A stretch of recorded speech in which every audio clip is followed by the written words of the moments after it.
거듭 외교를 망치는 일은 하지 않아야 합니다. 사드 배치의 본말에서 한중 대결의 지역으로 전국을 전환시켜서는 안 된다는 것을 말씀드립니다. 수차 밝혔지만은 우리는 도랑이든 소입니다. 미국 풀도 먹어야 되고 중국 풀도 먹어야 됩니다. 미국과 중국 다 우리에게 중요합니다. 그래서 지금은 청와대가 외교적으로 나설 때이지 중국을 비난하고 대결의 장으로 가서는 안 된다는 것을 다시 한번 경고합니다. 까도남 우병우 수석 의혹이 오늘 또 언론에 대서특필됐습니다. 우병우 수석이 구속된 항만표 변호사와 동업 정황이 새롭게 드러났습니다. 즉 2013년 7월 10일 우병우 변호사에게 1억이 입금된 다음 날, 즉 7월 1일 홍만표 변호사에게 3천만 원이 입금되었다는 도나도나 변호사 지급 내역서가 이렇게 공개되고 있습니다. 여기에도 보면은 분명하게 7월 10일 우병우 1억, 7월 11일 홍만표 3천만 원 나와 있습니다. 하지만 우병우 수석은 함께 도나도나의 변론을 맡았을 뿐 홍만표 변호사와 동업은 하지 않았다라고 변명했습니다. 이것은 거짓말 가능성이 농후합니다.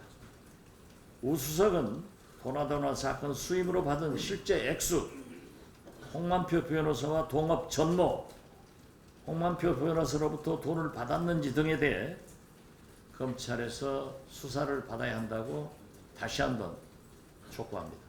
이상입니다. 네, 다음 주성용 의원님. 우병우 수석에 대해서 한 말씀 드리겠습니다. 권력이 잠시 진실을 가릴 수는 있어도 덮을 수는 없는 것입니다. 대통령께서 아무리 우병우 수석의 의혹을 감싸려 해도 덮을 수는 없습니다. 우 수석이 홍만표 변호사와 함께 다단계 업체 도나도나 변론을 했다는 새로운 사실이 또 밝혀졌습니다. 이것은 수임료를 특성상 실제보다 적게 기재한 탈세 혐의 의혹과 또 변론 과정에서 검찰에 대한 로비가 있었는지에 대한 변호사법 위반 의혹이 제기되고 있습니다. 더욱이 우려스러운 것은 검찰이 홍만표 변호사와 우 수석에 대한 수사를 제대로 했느냐의 점입니다. 검찰이 홍 변호사의 계좌 추적조차 제대로 못했다는 점, 또 우 수석과 홍 변호사의 동업에 대해서 잦은 말 바꾸기를 하고 있는 점은 검찰이 철저히 우병우 수석을 감싸고 짬짬이 하고 있다는 것을 의심하지 않을 수 없습니다. 이제 우 수석은 자진 사퇴 문제를 넘어서 형사 처벌이 불가피한 상황입니다. 우 수석으로 인해서 광복절 특별 사면이 사면 초과에 빠졌습니다. 우 수석이 각종 비리 의혹으로 특별감찰에 공직자윤리위원회 조사까지 받고 있는 상황이라서 업무에 도저히 집중할 수 없는 상황입니다. 법무부는 현재까지 사면심사위원회 외부위원을 구성조차 못하고 있습니다. 불과 광복절을 일주일 앞두고 있는 시점에서 졸속 심사를 할 수밖에 없는 상황이다 생각을 합니다. 대통령께서는 광복절 특별 사면뿐만 아니라 개각까지 지금 염두에 두고 있는 것으로 알고 있습니다. 우 수석의 버티기가 국민에게는 짜증만, 국정에는 불통과 적폐만 쌓이고 있습니다. 리우올림픽이라는 국민적 관심 전환으로 골마터진 비리를 그대로 가져가려고 해서는 절대 안 될 것입니다. 대통령은 시간만 때우지 마시고 결단을 내리시길 촉구합니다. 추경에 대해서 한 말씀 드리겠습니다. 정부는 11조 원 규모의 추경을 편성했습니다. 빠른 추경 집행이 반드시 좋은 효과로 나타나는 것은 아닙니다. 집행 시기도 중요하지만 그 내용이 더욱 중요합니다. 작년만 해도 6조 원의 추경이 편성됐지만 6천억 원은 쓰지도 못했습니다. 올해 정부 추경안 역시 조선업 종사자와 기업을 지원한다는 주장만 있을 뿐 실질적인 지원 예산은 허술해 보여서 걱정입니다. 조선업 지원을 위한 예산은 513억 4천만 원으로 산자의 추경 예산 5,300억 원의 9.7%에 불과합니다. 조선업 구하기라는 추경이라는 말이 무색합니다. 농림축산식품부 편성된 해외 시식 행사 및 홍보 비용은 구조조정 및 일자리 창출과 전혀 관계가 없습니다. 청년 실업률이 역대 최고 수준임에도 불구하고 청년 실업 예산은 보이지가 않습니다. 대통령은 보육이 국가 책임이라면서 누리과정 예산 지원분을 한 푼도 포함시키지 않았으며 그 책임에 대해서도 명확히 제시하지 않고 있습니다. 국가 예산은 국민의 피와 땀입니다. 국민의당은 추경을 반대하는 것이 아니라 제대로 하자는 것입니다. 국민 헬스에 1조 4천억 원이 조선 해운 구조조정에 투입됩니다. 당연히 이 상황이 이 지경에 이르게 된 원인, 책임을 국민 앞에 규명해야 하며 정부가 감시 감독을 제대로 했는지 따져야 합니다. 그러기 위해서는 서별관 청문회를 한 이후에 추경을 처리하는 것이 순서라고 생각합니다. 국민이 먹고 사는 민생 현안보다 더 중요한 것은 없다고 생각합니다. 국민의당은 이번 추경을 처음으로 제안했던 절박한 심정으로 구조조정과 청년 일자리 그리고 민생 현안에 충실한 추경이 되도록 노력해 갈 것입니다. 이상입니다. 네, 다음으로 동해선 의원님 뵙겠습니다. 우선 리우 올림픽에서 선전하고 있는 태극 전사들에게 격려의 말씀을 드리고 싶습니다. 그 중에는 메달을 획득하신 선수들도 있지만 그 메달권에서 밀려나서 실망하고 또 주의 안타까움을 사는 선수들도 있습니다. 그분들께도 위로의 격려의 말씀을 보내드립니다.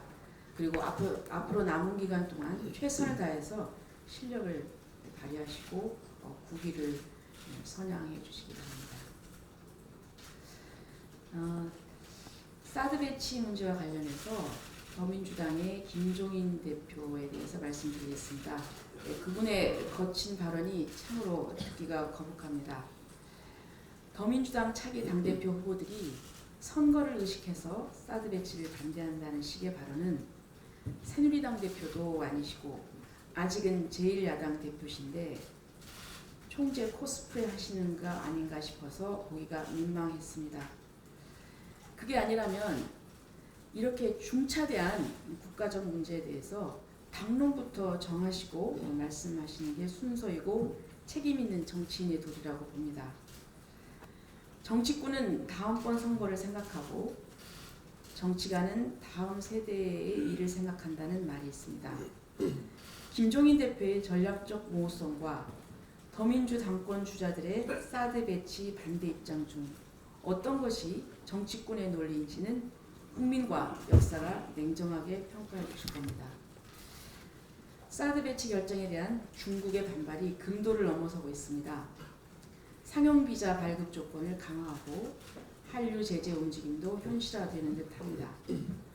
중국 공산당 기관지 인민일보를 비롯한 관영 매체들은 매일 사드 배치 결정을 비판하고 있는데 박근혜 대통령을 겨냥하는가 하면 만약 충돌이 발생하면 한국이 가장 먼저 공격 목표가 될 것이라고 겁박마저 서슴지 않습니다. 깊은 유감입니다. 북한의 핵개발과 미사일 발사 등으로 야기된 한반도 정세가 그 어느 때보다도 엄중합니다. 북한을 고립시켜서 핵개발을 억제하고자 했던 박근혜 정부의 정책 목표는 실패한 것으로 보입니다. 거꾸로 사드 배치 결정으로 북한 핵 억제에 있어서 가장 중요한 동반자인 중국을 자극하는 결과만 초래하고 말았습니다. 북한 핵도박을 억제하는 게 사드 배치를 결정한 이유라면 지금이라도 북한 핵개발 저지에 중국의 역할을 강력히 주문하고 이에 상응하는 조치로서 사드 배치 결정 취소를 일괄 타결하는 방향으로 한중 관계 개선에 적극 나서야 합니다. 이것을 위해서라도 사드 배치와 관련해서 국회 논의와 비준 절차를 반드시 걸쳐야 합니다. 박근혜 대통령 혼자 고민할 사안이 아닙니다. 대통령의 결단을 촉구합니다. 한 가지 더 말씀드리겠습니다. 얼마 전 한국기독교교회협의회에서 미국을 방문해서 미 정부와 의회 관계자들을 만났다고 합니다. 그때 만났던 모든 미 정부 관계자가 한국 측에 던진 충고는 한반도 평화를 실현하려면 먼저 남북이 화해하고 대화하라는 것이었다고 합니다. 한반도 평화와 동북아 안정을 위해서는 남북 대화 재개가 매우 중요합니다. 며칠 후면 71주년 광복절입니다. 오는 8.15 광복절을 맞아서 박근혜 대통령의 경축사 메시지는 전 세계의 이목을 받게 됩니다. 이번 8.15 경축사에서 남북 대화 재개의 의지를 꼭 밝혀주실 것을 거듭 요청합니다. 이상입니다. 예, 다음 정원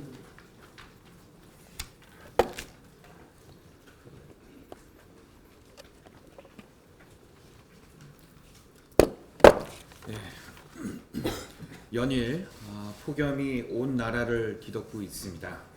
서울 낮 최고 기온이 36도에 달하면서 여름 무더위가 절정에 이르고 있지만 에어컨을 쉽사리 켜지 못하는 가정이 많아졌습니다.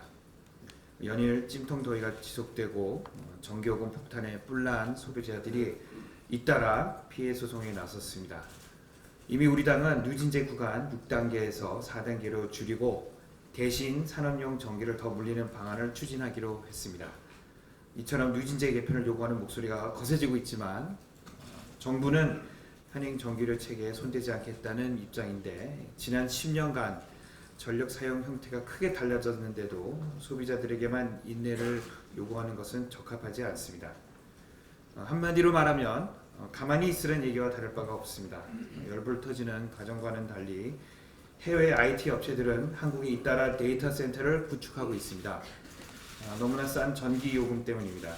업계에 따르면요, 우리나라의 전기 요금은 1kW당 100원인데 반해서 일본은 240원, 말레이시아는 126원이라는 상대적으로 저렴하다며 특히 미국 및 유럽의 40에서 60% 수준이라 저렴한 전기 사용료가 해외 기업들의 국내 데이터 센터 구축 수요를 중촉시키고 있다고 합니다. 실제로 일본 소프트뱅크는 이미 KT와 함께 350억 원을 들여서 김해 글로벌 데이터 센터를 건립했으며 LG CNS의 부산 글로벌 클라우드 센터에서도 다수의 일본계 글로벌 기업들이 입주를 하는 것으로 알려지고 있습니다. 그 데이터 센터는 전기를 잡아먹는 괴물입니다. 고용 창출이나 우리나라에서 주는 편익은 전무합니다. 정부에 촉구합니다. 현행 누진제는 변화된 국민들의 생활을 반영하기에는 턱없이 부족합니다. 전면적인 개편과 함께 우리의 소중한 국부인 전기가 외국계 기업들의 이용 창출 도구로 사용되지 않도록 면밀한 검토가 필요한 시기입니다. 이상입니다. 예, 마지막으로 조성원님.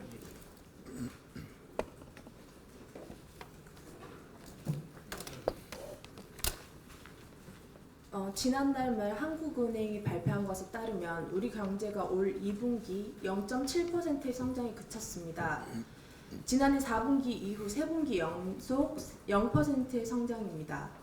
또한 2분기 실질 국내 총소득 GDI는 전기 대비 0.4%나 줄어서 2011년 1분기 마이너스 0.3% 이후 5년 3개월 만에 감소세로 돌아섰습니다. 제가 최근 몇 년 사이에 정부와 경제 이 두 단어를 검색해서 볼 때 매번 스테로이드제를 맞듯 경기 부행책만 그 경제정책이라고 내세운 외에는 별것이 없었습니다. 정부가 그동안 전방위 경기 부양에 나선 점을 비춰볼 때 2분기 경제 성적표는 신통치 않다는 평가가 우세합니다. 왜 그럴까요? 아시다시피 스테로이드제는 장기 복용하면 내성과 부작용이 심각합니다. 똑같습니다. 정부의 경제 정책이라는 것은 이제 내성과 부작용만 남았다는 겁니다. 더 이상 대한민국 경제가 건강하지 않다는 겁니다. 부정부패가 판치는 이상 그의 경제는 절대로 건강할 수 없습니다. 대우조선해양이 7일 대기업 신용위험 정기평가에서 정상 등급을 받은 것에 대해서 많은 논란이 있습니다. 금융감독원은 별도의 산업구조조정 트랙에서 자구계획을 진행 중인 점, 주채권은행이 정상화가 가능하다고 판단한 점을 들어 정상 등급을 받았다고 변명을 했습니다. 무조건적인 구조조정 옳지 않습니다. 하지만 열심히 일한 중소기업들은 C 또는 D 등급으로 분류돼서 당장 워크아웃 등을 돌입하게 된 것과 비교하면 이 사태는 굉장히 불투명하고 불공정한 것입니다. 이미 4조 2천억 원을 대우조선에 부실 지원한 의혹을 받는 산업은행이 주채권은행인데 그 스스로 대우조선을 정상 등급으로 판단한 것입니다. 대규모 부실 지원, 또 그에 따른 대규모 비리 의혹이 가득한 대우조선 해양 사태에서 청와대는 이미 모르쇠로 일관하고 있고 그 권력의 본질까지 수사의 칼끝은 향하지도 못하고 있습니다. 이런 전횡들이 경제를 썩게 합니다. 부패를 도려내지 못한다면 쥐어짠 국민의 혈세로 추경을 한들 경제 부양책을 또 내어놓는들 무슨 소용이 있을까요?